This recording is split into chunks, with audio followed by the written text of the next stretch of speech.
Hi there, this is Leo. I'm at my home, my usual place, and with the video today, I thought I'd read a story for you.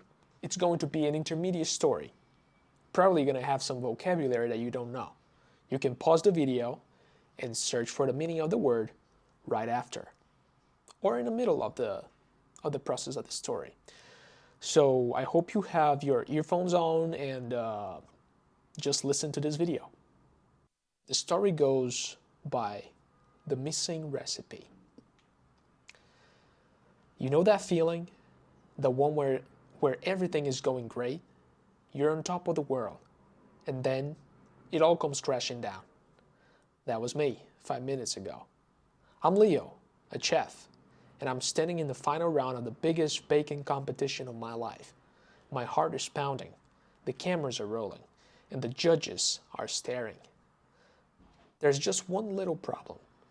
The star of my show, my grandmother's legendary sunshine cake, is nowhere to be found. And by that, I mean the recipe. It's gone. Poof. Vanished. Okay, rewind. Let's back it up a few hours. This morning I started out perfect. My grandma, Rosie, a tiny woman with a laugh that could fill a room in a kitchen full of stories, gave me the recipe.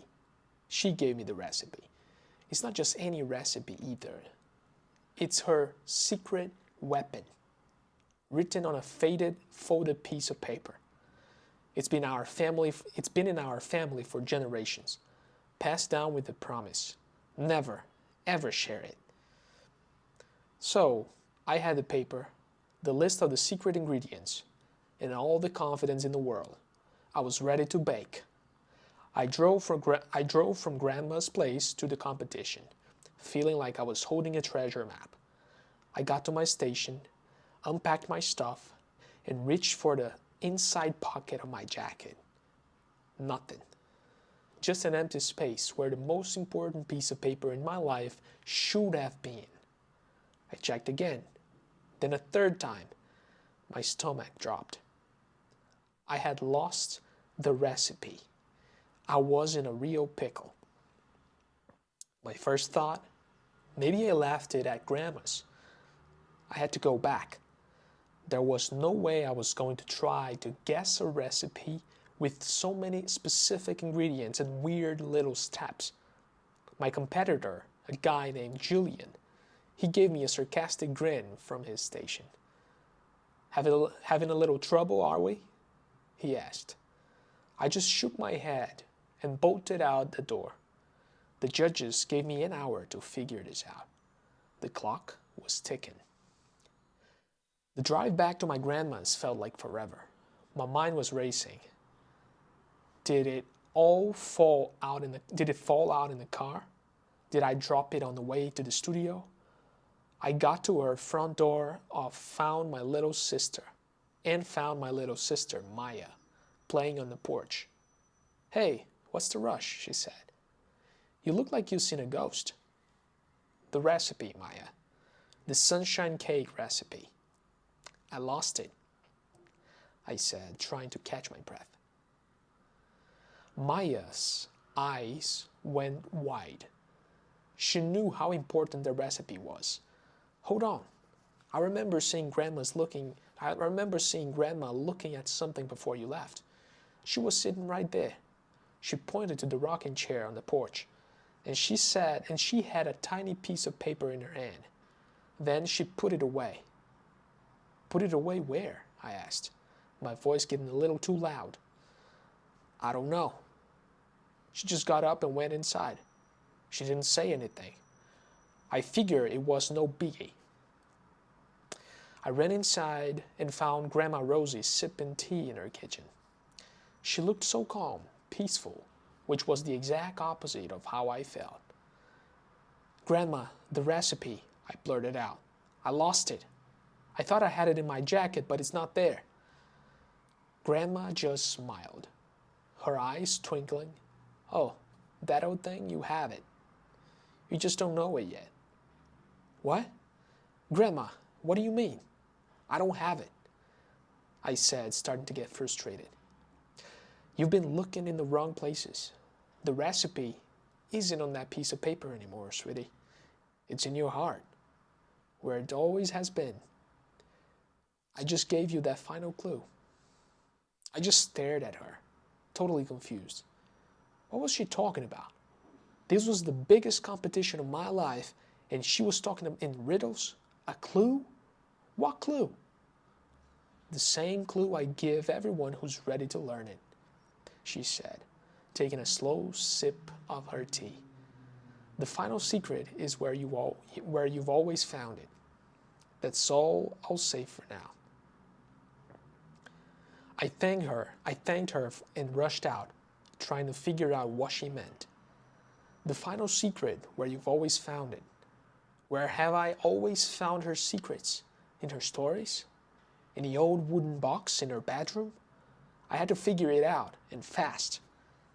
I had less than 30 minutes before I was disqualified. I drove back to my place. My mind now a jumble of memories.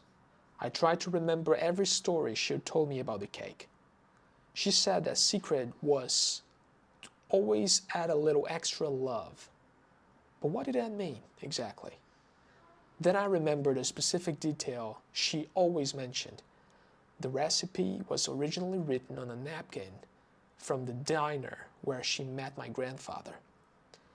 I pulled over to the side of the road, and could the recipe be at the old diner?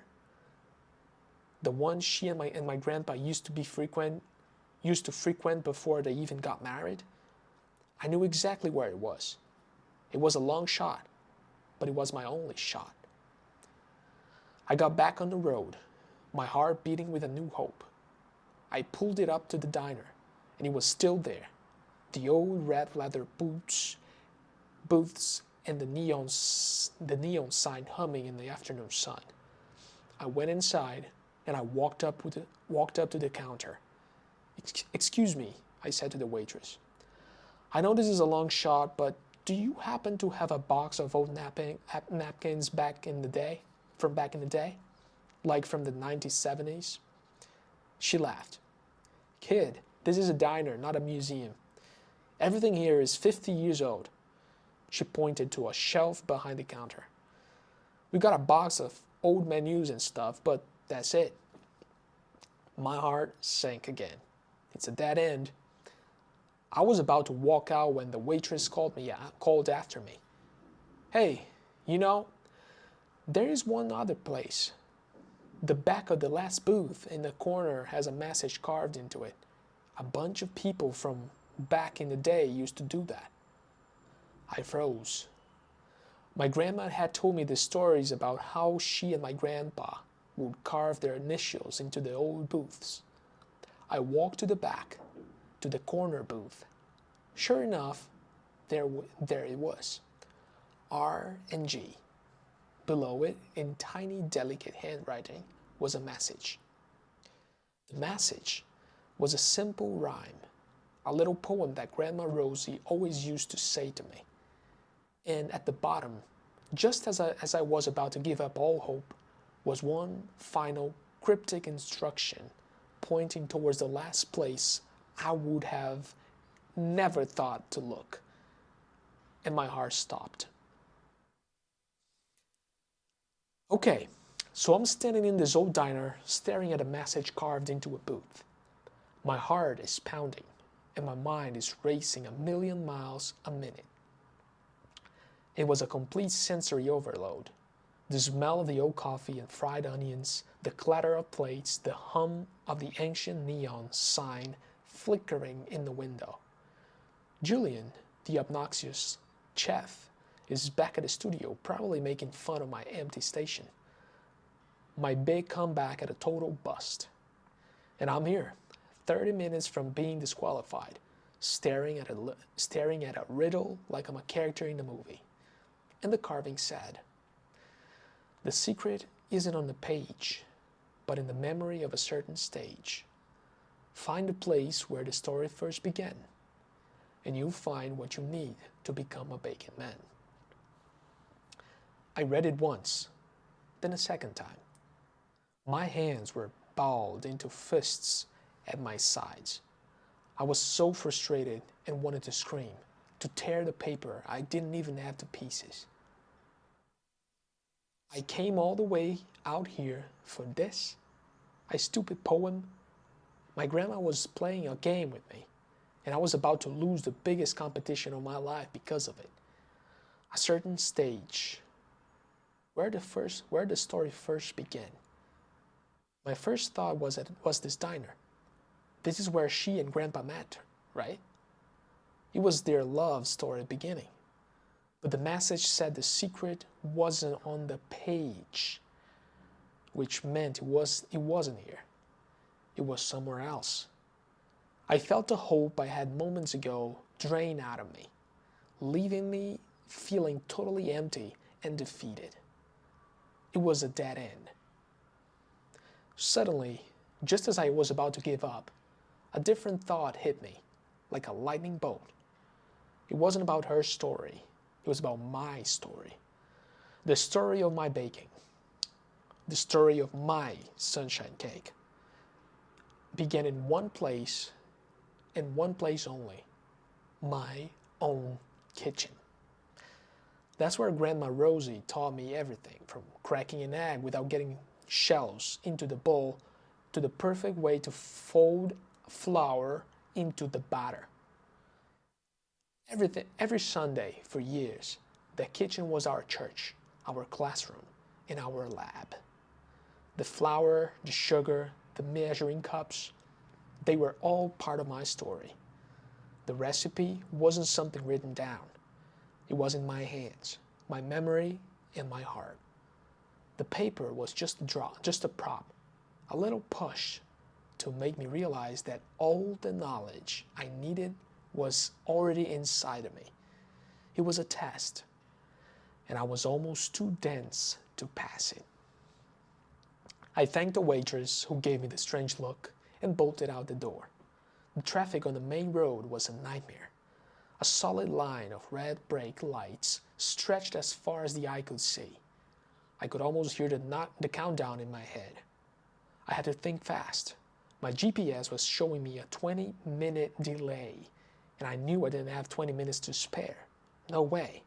I had to take a detour. I cut down a small side street, then another, going through neighborhoods I've never seen before. I passed quaint little houses with perfect lawns and then industrial buildings with graffiti on the walls. It was a complete shot in the dark. A gamble, but I was running on pure adrenaline. It was all or nothing. I pulled up to my apartment building and practically ripped the keys from the ignition. My hands were shaking as I unlocked the door. I threw open the fridge. I grabbed the eggs, the butter, the milk, and just started. No recipe, no list of ingredients, just the feeling that I didn't need a map anymore. I was the map.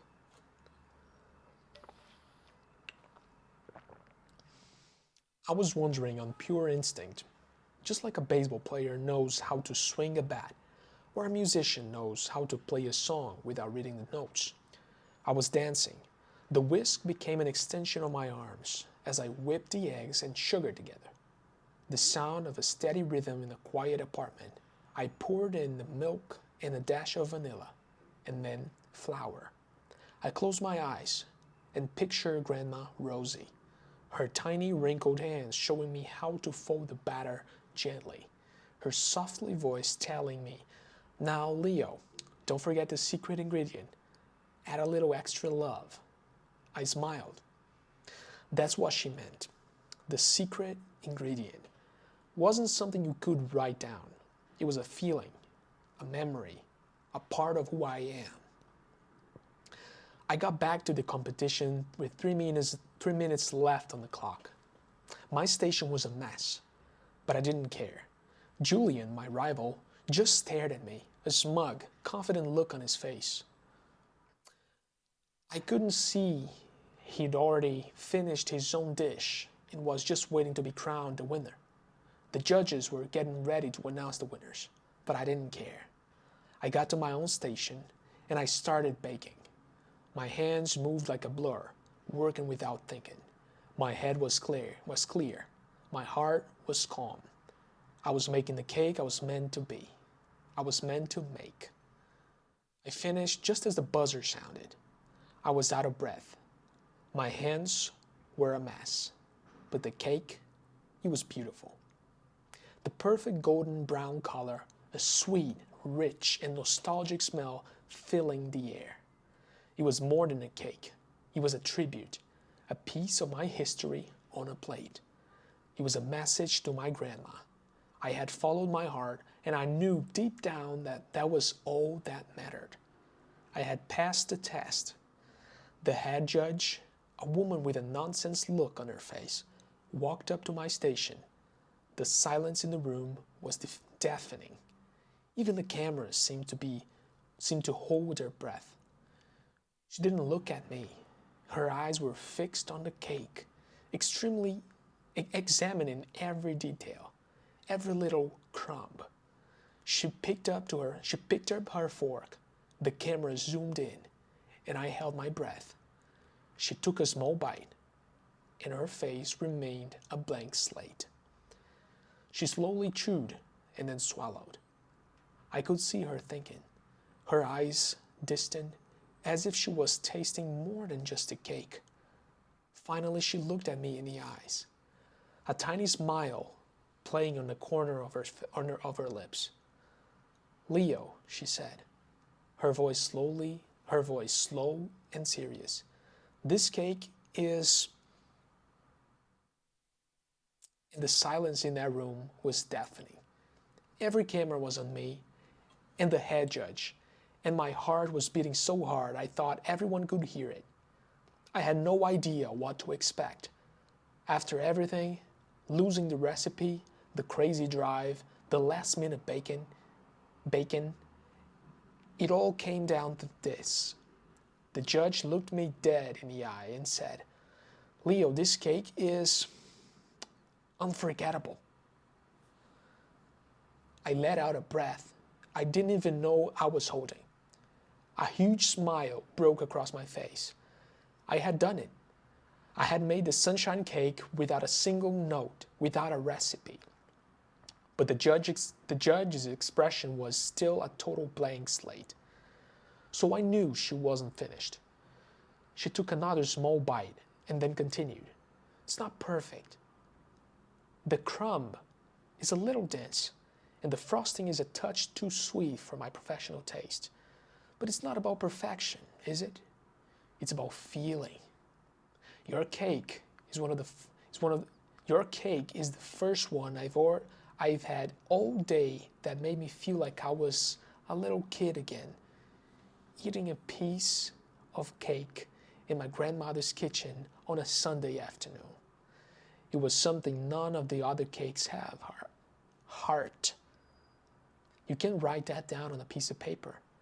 This cake takes the cake." Julian, the chef from the other station, looked like he had seen a ghost. His jaw dropped. He had followed every rule, every instruction, and created a textbook perfect cake. But in the end, it was my cake, my messy, frantic, last-minute cake that won. The crowd erupted in cheers and applause, and I had won the competition. My heart was overflowing, and I'll be lying if I said I wasn't excited about the prize money and the trophy. But the real victory was in the lesson. A few hours later, after all the photos and interviews, I finally made it back to Grandma Rosie's house, and I found her sitting in her favorite rocking chair on the porch, a soft, knowing smile on her face. She didn't even ask if I had home. She already knew. "So," I said, sitting down next to her, you knew I had it all along, didn't you?" She chuckled. "Of course, sweetie. You've been baking with me since you were a little boy. I never gave you the recipe on a paper because you had already learned it. I just wanted you to see that for yourself. The paper was just a distraction, a final test. You're really something else, Grandma, I said, shaking my head and smiling. I almost had a heart attack trying to find it. I know, but you figured it out, didn't you? That's what matters. You can't rush that kind of lesson. You can't rush that kind of lesson. Some things you just have to learn for yourself. She looked at me, her eyes twinkling. Now, spill the beans. What did the judge say? I told her everything. The car ride, the detour, the poem in the diner, and the judge's verdict. She listened patiently, her smile getting wider and wider. She was so proud. You see? She said when I finished.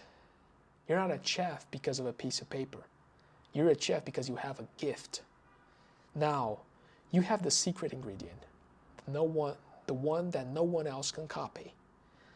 I thought about Julian and his perfect cake. It was technically flawless, but it was missing the magic. It was missing the theory, the story. I realized that my grandma's secret wasn't just a recipe. It was a philosophy. The recipe was me. I stayed for dinner and we enjoyed the peace and quiet of her home. We didn't talk about competition or money. We just talked about our day, our family, and our memories. After dinner, I gave her a hug and got ready to leave. I'll come by this Sunday, I said. You better, she replied. You got a lot more to learn. After all, you got to figure out the secret to my apple pie next. I laughed. The journey was just the beginning. It wasn't about the destination or the prize. It was about the lessons you learned along the way. And I had found my recipe. I had found my purpose. And for the first time in my life, I truly felt ready to take on the world. The end. Let me know what you think about this video, and if you liked it, drop down in the comments. I'll see you guys in the next one. Speak fast.